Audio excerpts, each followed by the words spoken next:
لو بصيت على خريطة مصر من 1000 سنة هتلاقي كلنا محشورين في 5% بس من مساحة مصر. الشريط الأخضر الصغير اللي حوالين النيل المصري كان بيعتبر إن دي هي الحياة والصحراء دي هي الموت. فجأة في العشرين سنة الأخيرة حصل حاجة غريبة، المصريين قرروا يهدوا قاعدة الألف سنة، سيبنا النيل وطلعنا نجري على الصحراء. النهاردة بنبني مدن في قلب الرملة وبندفع ملايين عشان نسكن في حتت جدودنا كانوا بيخافوا يمشوا فيها بالنهار. إيه اللي حصل؟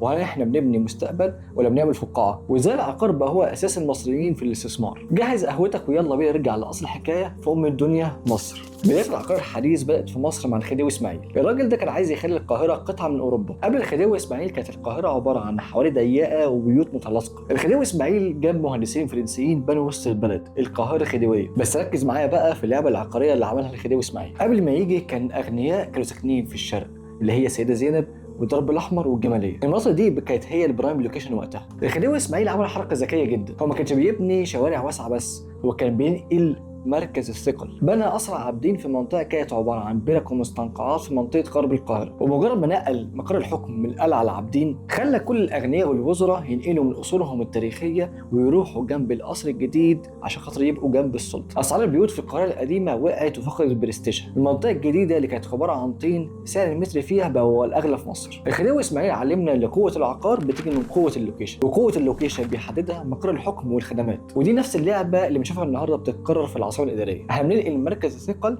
من قلب القاهره لقلب الصحراء عن طريق نقل المقرات الحكوميه. الخديوي اسماعيل خلى العقار يتحول من مجرد سكن لواجهه اجتماعيه. الاغنياء سابوا القلعه والحواري القديمه وجريوا على الشوارع الواسعه والفلل على الطراز الاوروبي. ودي كانت اول نقله عقاريه كبرى.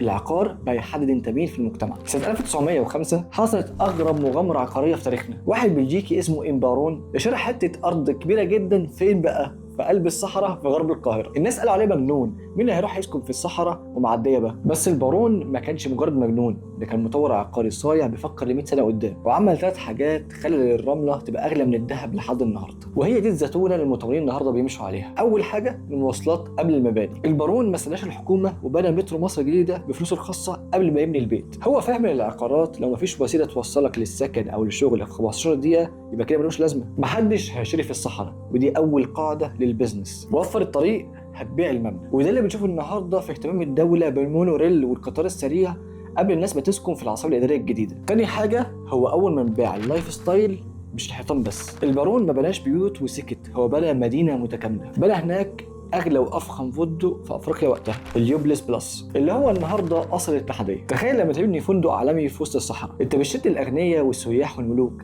انت بتعمل ماركتنج بتقول للناس ان المكان دوت علامه للرقي. وبنى معاهم الكنائس والمساجد والنوادي والملاهي، يعني خلى الساكن مش محتاج يخرج بره المنطقه. ثالث حاجه هو كود البناء الصارم. عارف ليه مصر الجديده شكلها مميز لحد النهارده؟ لان البارون فرض ستايل معين للبناء، ممنوع حد يعك او يبني شكل مختلف، لازم تلتزم في التصميم بالعماره اللي هو محددها. البارون كان فاهم ان تناسق المنطقه وجمالها هو اللي بيحافظ على سعر المتر فيها على مر العصور. مصر الجديده ما كانتش مجرد بس توسع، دي كانت اول مدينه متكامله. البارون اثبت للمصريين ان الصحراء ممكن تبقى جنه طول ما فيها خدمات ومواصلات. ودي كانت البذره الحقيقيه لفكره ان احنا نسيب الوادي الضيق ونروح نعمر في الصحراء. بعد سنة 1952 وبسبب الانفجار السكاني القاهرة بدأت تختنق، الزحمة والعشوائيات بدأت تاكل الأخضر واليابس. في السبعينات وأوائل الثمانينات الدولة خدت القرار الصعب، احنا لازم نخرج للصحراء بشكل كامل. بدأت تظهر مدن الجيل الأول والثاني، العاشر من رمضان و6 أكتوبر والقاهرة الجديدة. في الأول الناس كانت خايفة، أكتوبر دي بالنسبة للناس بتوع الجيزة آخر الدنيا، والتجمع ده كان بالنسبة للناس بتوع مصر الجديدة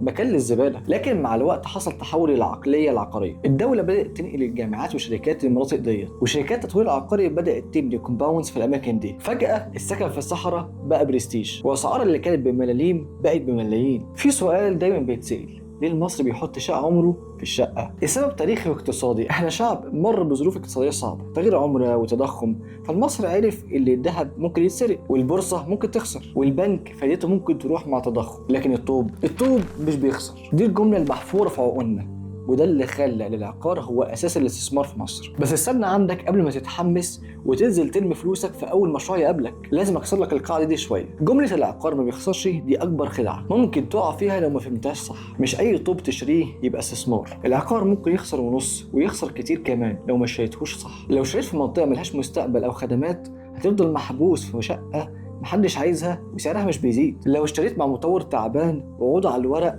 والاستلام بيتاخر بالسنين، او تشطيب سيء يخليك تصرف قد سعر الشقه مرتين عشان بس تصلحه. لو اشتريت في قمه فقاعه او بسعر اعلى من قيمه المنطقه الحقيقيه هتستنى سنين طويله عشان بس ترجع راس مالك، وده في لغه البيزنس اسمه خساره الفرصه البديله. العقار في مصر هو فرصه فعلا، بس بشرط ان هو يكون استثمار ذكي، يعني لوكيشن صح ومطور محترم وسعر عادل. من غير التلاته دولت انت مش بتبني مستقبلك، انت بتبني خازوق عقاري هتفضل لابس فيه طول عمرك. عشان كده المصريين دلوقتي ما بقوش يشتروا في اي حته، بقوا يشتروا مع البراندات العقاريه ورا المناطق اللي الدوله حاطه فيها تقلها. وده ياخدنا للمنطقه اللي كسرت كل قواعد الحكايه، منطقه الساحل الشمالي. ما ينفعش نحكي تاريخ العقار في مصر وما نجيبش سيره الخناقه السنويه الساحل الشمالي. قصه الساحل ديت هي ترمومتر للطبقات الاجتماعيه والاقتصاد في مصر. البدايه كانت في العجمي زمان في السبعينات والثمانينات، كان بيانكي والفردوس كانوا هم قمه الرقي. الساحل كان بيبدا ويخلص في اسكندريه، لكن مع الزحمه المصريين بداوا يبصوا ناحيه الغرب، وبدات الدوله تبني قرى حكوميه بسيطه زي مراقيه ومربله. وقتها كان الساحل دوت مشوار مرعب، تروح تقعد في شاليه ابيض بسيط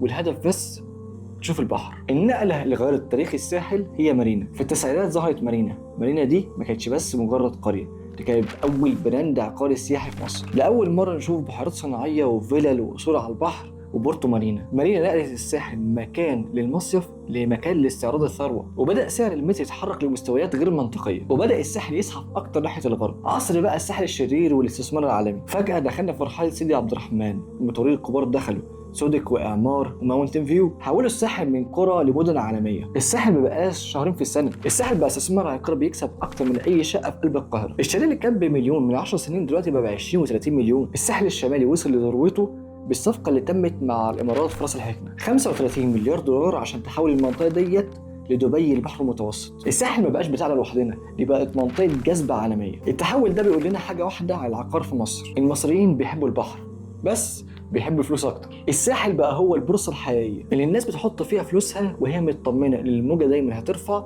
والفلوسها هتزيد. بس الحكايه ما خلصتش عند البحر، لان الدوله اللي قدرت تقنع العالم بجمال شواطئها في راس الحكمه كان عندهم حلم تاني ابعد بكتير، حلم انها ما تبقاش مجرد مكان بس للفسحه، لكن انها تكون مركز للاداره والاعمال في المنطقه كلها. ومن هنا خرجنا من مياه البحر لرمال العاصمه الاداريه الجديده. فاكرين لما قلت لكم الخديوي اسماعيل نقل مقر الحكم لأسرع عابدين من القلعة وخلى وسط البلد أعلى منطقة في مصر؟ الدولة النهاردة بتعمل نفس التكنيك بالظبط. نقل البرلمان والوزارات والبنك المركزي للعاصمة مش مجرد نقل مكاتب، ده نقل جذري للقيمة العقارية. أنت كأنك بتقول لكل المستثمرين والشركات الدولية لو عايزين تكونوا في قلب الإدارة والبيزنس لازم تيجوا هنا. ومن هنا العاصمة ما بقتش بس مجرد توسع عمراني، دي بقت مركز للنقل الجديد. وزود على كده إنهم طبقوا تكنيك دبي في الاستثمار، بنوا البرج الأيقوني أطول برج في أفريقيا. ليه بقى؟ هل علشان يتمنظر بطوله وبس؟ لا طبعا. البرج دوت هو المغناطيس العقاري، هو العلامه اللي بيتحط في وسط المنطقه اللي بتعلي سعر متر كل شبر حواليه. انت لو تشتري المكتب بتاعك في منطقه الاعمال المركزيه اللي هي السي بي دي عشان بيبص على البرج الايقوني، انت مش بتشتري حيطان، انت بتشتري برستيج عالمي وسعر متر عمره ما ينزل. بس الاختلاف الجوهري اللي انت لازم تفهمه ان دي مدينه جيل رابع حقيقي. العاصمه مش تجمع ولا اكتوبر تاني، دي مدينه بتدار بعقل الكتروني، الكاميرات في كل حته وكل حاجه في المدينه سمارت. ده بقى بيخلق حاجه بنسميها الاستدامه العقاريه، يعني العقار هناك مش هيقدم بسرعه